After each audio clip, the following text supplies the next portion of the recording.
El menú del día en M24. Comensales diarios. Nuestros columnistas. Y nuestro comensal de hoy es Álvaro Padrón, analista internacional y amigo de la casa. ¿Qué tal, Álvaro? Buen mediodía, ¿cómo estás? ¿Qué tal, Alejandra Cerezade? Me tocó un menú de miércoles, sonó feo eso. Sonó, yo se lo dije también, sonó raro. Suena divertido. No, estuvo gracioso y como vamos a tocar un tema que no da nada de gracia, está bien empezar con alguna de las risas de ustedes características. Sí, ¿a dónde va el Mercosur? ¿A dónde va Uruguay? Es el título que elegiste, lo compartíamos hace unos minutos. Y esto tiene que ver precisamente por algo que sucedió la semana pasada. Sí, se realizó la cumbre presidencial del Mercosur y volvieron a explicitarse tensiones y diferentes perspectivas, ¿no?, sobre la estrategia del bloque regional. ¿Qué interpretación podemos hacer contigo, Álvaro, de lo que, sucedió allí y también qué significa de cara al futuro, ¿no? A ver, si lo tengo que sintetizar en una frase, yo diría que estamos frente a un momento peligroso. Miren que acompaño el Mercosur desde su inicio y nunca vi un momento tan complicado. Ha habido muchísimos problemas, muchísimas tensiones, pero este es un momento muy peligroso. La actitud del gobierno de Brasil y la de Uruguay fueron claves para generar esta sensación de riesgo. Les recomiendo a la audiencia que escuche la entrevista que hoy en Mejor Hablar le hicieron a Jorge Neme, representante de Argentina en el Mercosur, porque él de alguna manera explica muy bien todo lo que pasó, y yo me quiero concentrar en lo que implicó la decisión de Uruguay, porque creo que necesitamos que aquí en Uruguay, uruguayas y uruguayos, entendamos que lo que hace el gobierno nos afecta y tratar de entender qué está pasando. Entonces, me quiero concentrar en eso, sobre todo para dejar tres cosas claras que se dicen y que yo podría decir son fantasías, estoy al borde de decir son mentiras, no quiero ser tan duro, ¿no? La primera es, nos estamos perdiendo un tren, ¿no? El relato del gobierno uruguayo para hacer lo que hizo, lo que viene haciendo en la reunión del Mercosur, tienen tres patas, y la primera es esta: nos estamos perdiendo un tren, el mundo va para un lado y nosotros no, y la verdad es que no es así. El mundo no se está abriendo, no es verdad. El mundo, al contrario, se está cerrando. Desde hace bastante tiempo, lo hicieron gobiernos de ultraderecha, el paradigma fue Trump. Los países, las regiones, no están con los brazos abiertos esperando que Uruguay se saque de encima el Mercosur y lo reciban con aplausos, con propuestas generosas. Eso es mentira. Entonces, estar creando la idea de algo que no es verdad es muy peligroso. El mundo está cerrándose, el mundo está construyendo regiones, va hacia una lógica de regionalización, y entonces nosotros estaríamos rompiendo una región para intentar entrar a un mundo que no nos espera, y mucho menos espera a un país chico. Entonces, si todo eso además lo ponemos en el marco de la pandemia y de la salida de la pandemia, peor. O sea, hay una lógica en donde el mundo se está organizando, se está reorganizando en clave regional, en donde muchos países vuelven a tratar de tener producciones cercanas para evitar la dependencia de otras regiones, de otros países, y nosotros estaríamos como de golpe intentando un camino solitario, el que intentó Chile, y así le fue. Entonces, primer cuestión a decir que no es verdad es esta idea de una especie de pérdida de oportunidad, como si el mundo estuviera esperando a que ese tren que algunos formulan, y volvemos a la idea del tren que pasa, ¿no? Álvaro, perdona que te interrumpa porque recién vas por el primero de los tres puntos que querías abordar, pero me haces pensar en el sentido de que si hay un mundo cerrado y el Uruguay sale de ese bloque del Mercosur para encontrarse con nada, quedaríamos completamente solos, ¿no? Exacto, es muy buena definición, la soledad y el tamaño, la chiquitez. O sea, ¿cómo imaginamos poder influir en un mundo que está en transformación desde nuestra pequeñez, cuando en realidad el mundo se está organizando en bloques que tienen que tener peso para poder definir el futuro del planeta? Entonces, primer cuestión a sacar por lo menos a polemizar, para que no nos quedemos con esa imagen que presenta el presidente de que la dice sistemáticamente, ¿no? Nos estamos perdiendo una oportunidad. Esa oportunidad no existe. La oportunidad que existe es de tener el tamaño adecuado para poder influir en las discusiones que hoy se están dando a nivel planetario. El segundo asunto, me importa muchísimo insistir en esto, se dice, le conviene a Uruguay hacer esto. Y esa es la pregunta clave, ¿no? Porque lo que tenemos que pensar es si lo que se está haciendo al final nos va a servir o no. Y yo aquí cambio radicalmente el enfoque. ¿A qué Uruguay le conviene? O, dicho de otra manera, ¿a quiénes en Uruguay le conviene? Entonces, creo que fue ayer o anteayer, se le hizo una entrevista a Camilo López que hablaba un poco de esto, ¿no? En estos temas no funcionan categorías absolutas. Hay ganadores y perdedores. Acá no es verdad que todos ganen. Es como la pandemia, ¿no? No es verdad que en la pandemia a todo el mundo le fue bien o mal. Más bien, a la mayoría no fue mal, pero hay algunos que le fue muy bien. Entonces, con las decisiones que se están tomando y con esta iniciativa que toma el gobierno uruguayo, hay sectores que se benefician y otros que se perjudican. La flexibilización de la agenda externa, que es lo que pide Uruguay, es decir, negociar solo, debilita la capacidad del bloque regional para tratar de mantener en la región el sector industrial y de servicios básicamente de valor agregado. Es decir, le sirve a los sectores que exportan materias primas y perjudica muchísimo, no lo digo yo, lo dicen las cámaras de industria de los 4 países, a los sectores industriales de valor agregado. ¿Por qué digo esto? Porque los sectores exportadores de materias primas representan el 80% de la exportación del Mercosur y sin embargo representan el 10% del empleo. O sea, aquí tenemos un problema, que es que por un lado exportamos un montón de cosas que sin embargo generan muy poco valor. Entonces, si nosotros salimos del Mercosur, perdemos la oportunidad de cambiar eso que es clave, que es cambiar la matriz productiva de nuestra región.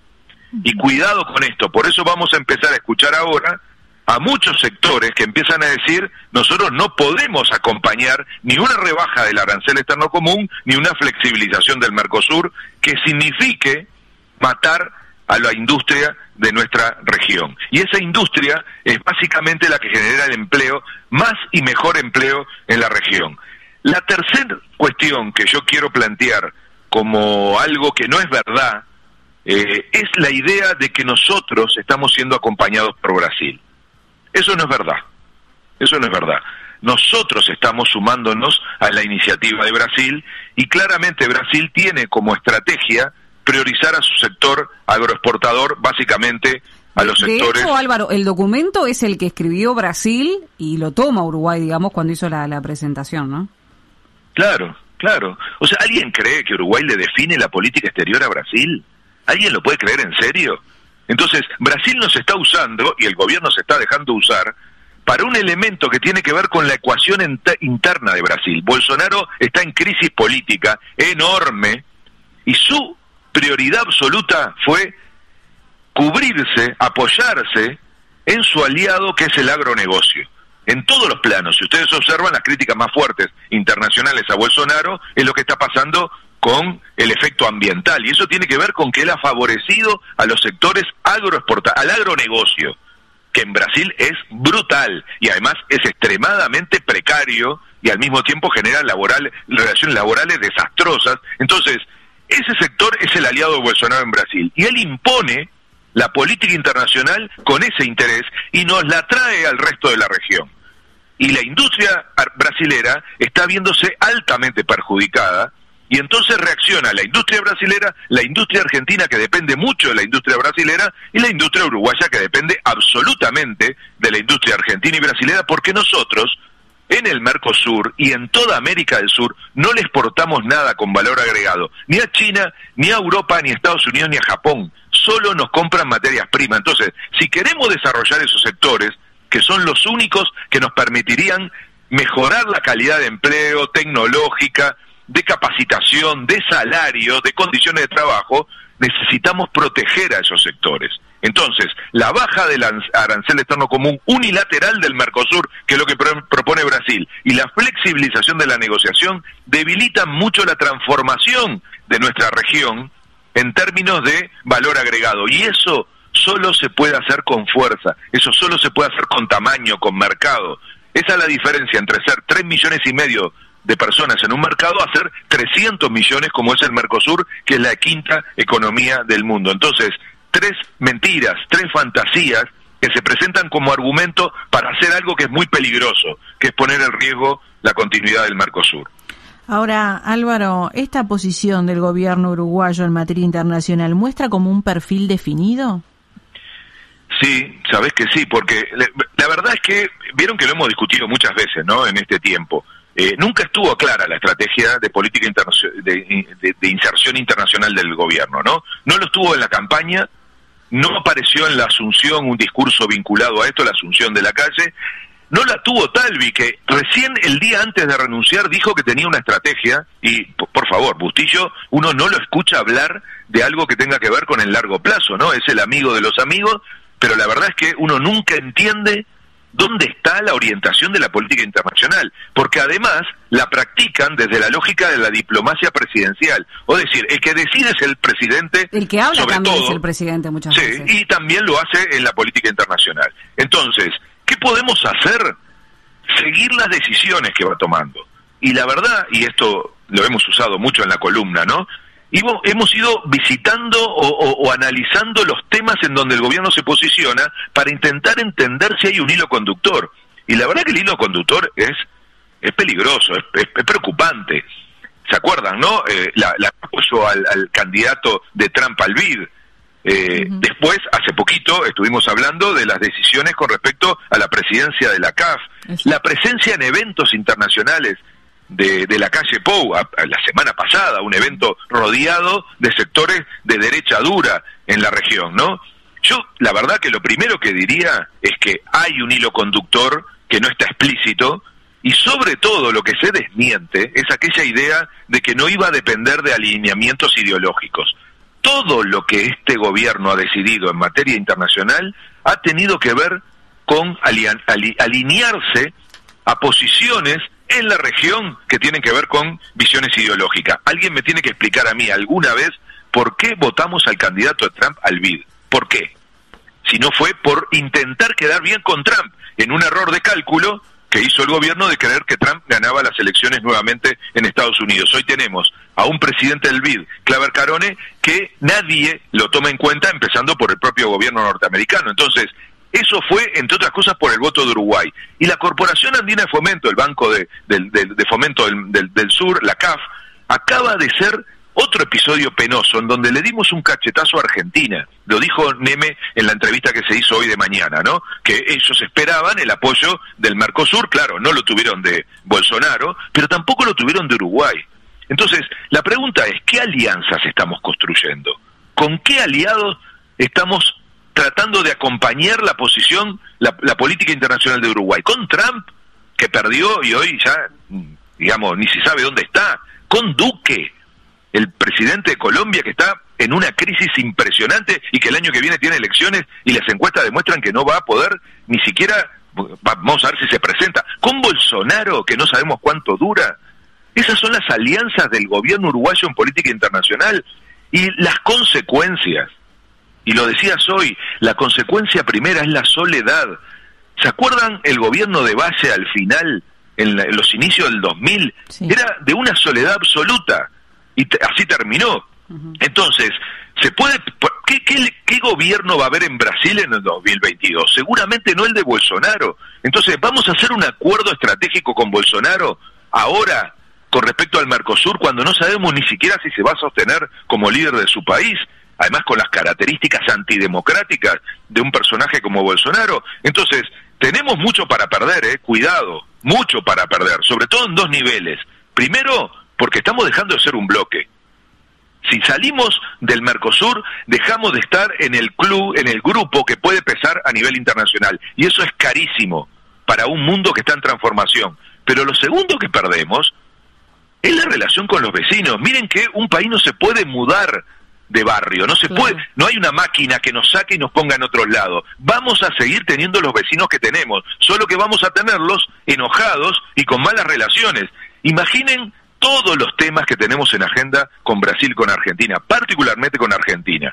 Y entonces, con una actitud como la que estamos teniendo sistemáticamente, cada vez va a ser más difícil acordar cosas con Argentina, y cuidado con esto, lo dice mucho Mujica, cada vez que nos va mal con Argentina, nos va muy mal como país. Entonces, tanto la dimensión del Mercosur como lo que significa para pesar en el mundo, como las relaciones bilaterales, se verían muy afectadas si seguimos con esta línea. Hablando del mundo, Álvaro, y hablando de la posición del gobierno y del perfil, bueno, en las últimas horas las declaraciones del presidente de la República sobre el gobierno cubano creo que también muestran allí un perfil muy marcado, ¿no?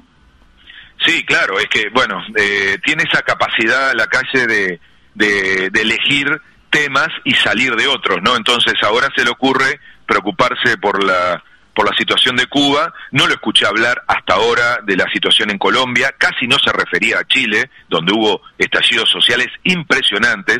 No habla de Perú, donde hubo una elección democrática respaldada por todos los organismos internacionales y sigue sin haber presidente, y además se sumó al voto de los que apoyaron la candidatura de la CAF hacia Colombia, con un voto de un presidente peruano que ya no es presidente. Entonces es muy rara, ¿no? O mejor dicho, no es rara, es muy cegada las decisiones de política internacional, y cuando le preocupan cosas a la calle. Yo nunca lo escuché, por ejemplo, preocuparse porque no hay democracia en China, ¿no? Ahora al contrario, claro. Él habla maravillas de la necesidad de tener un acuerdo con China, razón que utiliza para decir por qué hay que liberarse del Mercosur. Como, por favor, otra fantasía, como si China se le pudiera ocurrir en algún momento firmar un acuerdo con Uruguay que no sea en el marco del proceso de integración Mercosur, o sea, de la integración al bloque, que es lo que a los demás le interesa, el bloque de 300 millones, no el mercado de 3,5 millones de habitantes. Uh-huh. Álvaro, para ir cerrando, ¿cómo procesa el gobierno estas decisiones que resultan tan importantes para hoy, para el presente, pero también para el futuro del Uruguay? Ah, qué buena pregunta, ¿no? Yo lo diría de esta manera: ¿a quién consulta? O sea, ¿dónde se está discutiendo la política internacional uruguaya? ¿Dónde se discute esa posición que el gobierno y el presidente llevan a una cumbre del Mercosur? ¿En el Parlamento? No. ¿En la sociedad civil? No.